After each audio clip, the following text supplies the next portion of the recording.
চেঁচামেচি শুরু করে হয়েছে নাকি?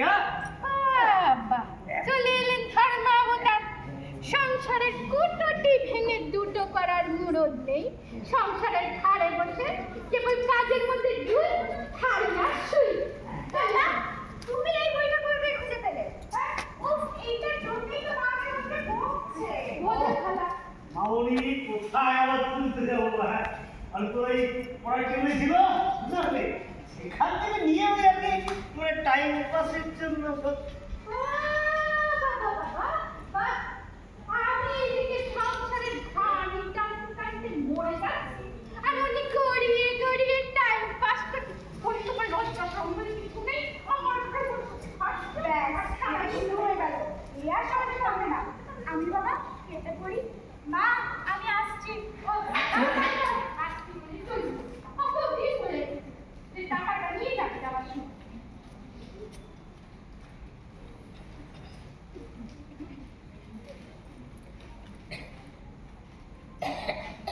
নাও টাকাটা নিয়ে নাও। স্যারকে মনে করে টাকা দেবে, বুঝেছ? আর শোনো, পড়া হয়ে গেলে না একদম সোজা ঘরে আসবে, বুঝেছ? আবার বসে বসে তুমি টাইম পাস করতে যেও না, বুঝেছ? হ্যাঁ, বন্ধুদের সামনে বসে স্পেশাল ক্লাস করবে, নিজের বন্ধুদের সাথে গল্প করবে।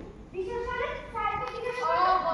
আর তারপরে যদি বিশ্বাস না হয় তাহলে রিয়াকে জিজ্ঞেস করবে। থাক মা, আর শরীর নাতাল ডাকতে হবে না। এবার সাবধানে এসো। আসছি বাবা। হ্যাঁ, সাবধানে যাস না। বাবা সাবধানে যা। আর মা ও সরু, ও আমার সরু, বলছি যে 100 টাকা ধার দেবে, কালকে পর্যন্ত আমি ফেরত দিয়ে দেবো। 100 টাকা। হ্যাঁ হ্যাঁ, ফেরত দিয়ে দেবো। তোমার কোন অ্যাকাউন্টে টাকা ঢুকবে যে তুমি ফেরত দিয়ে দেবে? টাকা পেয়ে তো তুমি সোজা ছুটে একদম লটারি ঢুকাবে। তোমার ওই না কিছু করার কথা বলতে না আমাকে আজ করাতে পারবে না, বুঝতে পেরেছো? হ্যাঁ, আজ না আমি একটা দারুণ স্বপ্ন দেখেছি। স্বপ্ন দেখেছো? তা স্বপ্নে কি দেখলে? লটারি পেয়েছো? কত কোটি পেলে শুনি? আমি না দই ভবানী বলে কি কুড়ের বাচ্চা, যে কিনা সারাদিন শুয়ে শুয়ে বড় লোক হবার স্বপ্ন দেখছে, সে পেয়েছে দই ভবানী। বেরো বেরো বেরো, আমার সংসার থেকে বেরো বেরো বেরো বেরো। তুমি আগে আমার কথা শোনো, যদি বিশ্বাস না হয় এই তোমার কাছে না। আমার গাছে কেন বাবু? নিজের গাছে ছৌ না। আমার গাছকে প্রতিজ্ঞা করে বলছি। আসলে ব্যাপারটা কি হয়েছে জানো? মামুনের পড়তে গেলে রবি ঠাকুরের গল্পের বাড়ি ছিল, গল্পের ওই গুপ্তধন গল্পটা পড়তে পড়তে আমি ভাবছিলাম ওই রকম ঐশ্বর্য ভান্ডার যদি আমি পাই। এছাড়া তুমি আর কি ভাবতে পারো বলো? ভাবতে ভাবতে না, ভাবতে ভাবতে আমি দেখলাম ওই গুপ্তধন গুহায় আমি প্রবেশ করেছি। এমন সময় এক সন্ন্যাসী আমার হাতে একটা মশাল ধরে দিয়ে হা হা হা হা করে হাসতে হাসতে বেরিয়ে গেলেন। তাহলে তো তুমি চোখ বন্ধ করে একেবারে ছক্কা মেরে দিলে গো। তারপর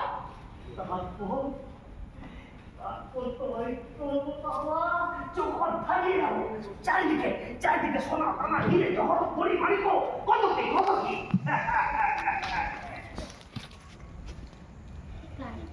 এই তখন আমার নিজেকে কি মনে হচ্ছিল জানো তো? কি বলো? তখন তোমার মনে হচ্ছিল তুমি পৃথিবীর অধিষ্ঠান, তোমার কন্যা রাজকন্যা, আর তোমার পত্নী রাজরানী। তুমি কি জানতে পারি? আমি জানবো না? কি করে? তুমি তো এই স্বপ্নটা আমার কাছে বসে দেখছি। সারাদিন খালি স্বপ্ন দেখা, পরলোক হবো। কাজকর্ম কিছু নেই। এই শোনো, কতটা খাটিয়ে কিছু রোজগার পাতি করার চেষ্টা করো, বুঝেছো? শোনো, এই যে শুনে যাও, বলছে একদিন একদিন আমি পরে রাখবো। হ্যাঁ, এই বলে যা।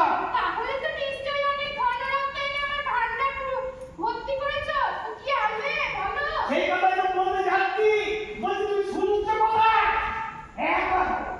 একবার তো ঐশ্বর্য ভান্ডার নিয়ে আমি গুপ্তধন গুহ থেকে বেরোতে যাচ্ছি।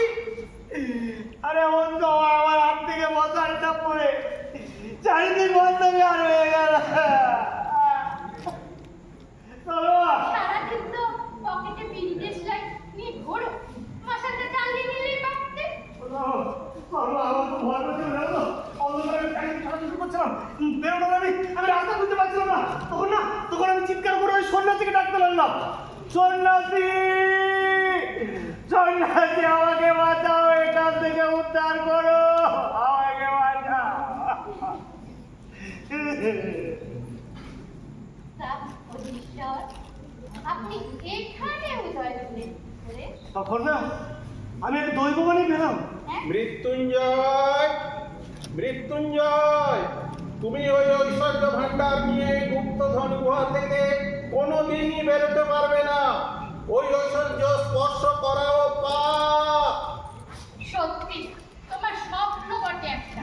এই শোনো, এই স্বপ্ন দেখা এবার বন্ধ করে এই কতটা খাটিয়ে না কিছু ইনকাম করার চেষ্টা করো, বুঝেছো? খালি আমার ঘরে ঘরে শেখা তোমার জন্য সব হয়েছে। আমার জন্য মানে না। হ্যাঁ? আমার জন্য মানে কি? আমি আবার কি করলাম? ওরা আমি সবাই সব দৈববাণীর কথা বকানো করে প্রায় রাস্তাঘাটে ঘুরে গেলাম। প্রায় ঘরে বাড়ি গেলাম। আর চিন্তা করি তোমার ওই চিন্তা থেকে তোমার ঘুমটা গেল ভেঙে। না হতো স্যার আরেকটু হলে আমি না হলে কি করতে? ওখান থেকে ধন সম্পদ নিয়ে সারাটা সহ্য করতে? রমা, আমার স্বপ্ন সত্যি হয়, তার একটা মানে থাকে, আর সেই জন্যই তো বলছি যে 100 টাকা ভাগ দাও তোমাকে ফেরত দেবো।